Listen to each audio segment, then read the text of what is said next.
السلام علیکم میرے پیارے دوستو، کافر کی ذلت کے بارے میں آج ہم آپ کو ایک حدیث سنائیں گے۔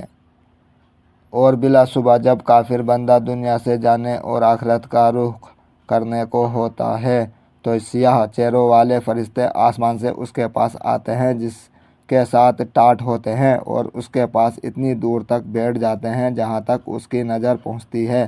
پھر ملک الموت تشریف لاتے ہیں یہاں تک کہ اس کے سر کے پاس بیٹھ جاتے ہیں۔ پھر کہتے ہیں کہ اے خبیث دشت جان، اللہ کی ناراضی کی طرف نکل۔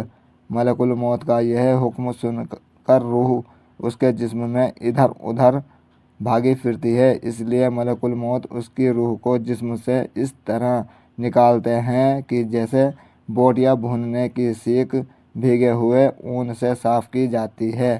یعنی کافر کی روح کو جسم سے زبردستی اس طرح نکالتے ہیں جیسے بھیگا ہوا اون کانٹے دار سیخ پر لپٹا ہوا ہو اور اس کو زور سے کھینچا جائے۔ پھر اس کی روح کو ملک الموت اپنے ہاتھ میں لے لیتے ہیں، اور ان کے ہاتھ میں لیتے ہی دوسرے فرشتے پلک جھپکنے کے برابر بھی ان کے پاس نہیں چھوڑتے، یہاں تک کہ فوراً اس سے لے کر اس کو ٹانٹوں میں لپیٹ دیتے ہیں جو ان کے پاس ہوتے ہیں، اور ان ٹانٹوں میں ایسی بدبو آتی ہے جیسی کبھی کسی بہت زیادہ سڑی ہوئی مردہ لاش سے دھرتی پر بدبو پھوٹی ہو۔ وہ فرشتے اسے لے کر آسمان کی طرف چڑھتے ہیں اور فرشتوں کے جس گروہ پر بھی پہنچتے ہیں وہ کہتے ہیں کہ یہ کون خبیث روح ہے۔ وہ اس کا برے سے برا نام لے کر کہتے ہیں کہ جس سے وہ دنیا میں بلایا جاتا تھا کہ فلاں کا بیٹا فلاں ہے، یہاں تک کہ وہ اسے لے کر پہلے آسمان تک پہنچتے ہیں اور دروازہ کھلوانا چاہتے ہیں مگر اس کے لیے دروازہ نہیں کھولا جاتا ہے۔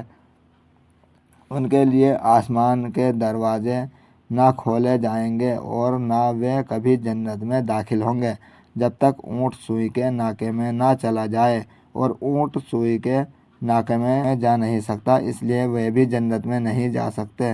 پھر اللہ تعالیٰ فرماتے ہیں کہ اس کو سجین کی کتاب برے اعمال نامے کے دفتر میں لکھ دو جو سب سے نیچی زمین سے ہے، چنانچہ اس کی روح وہاں سے پھینک دی جاتی ہے۔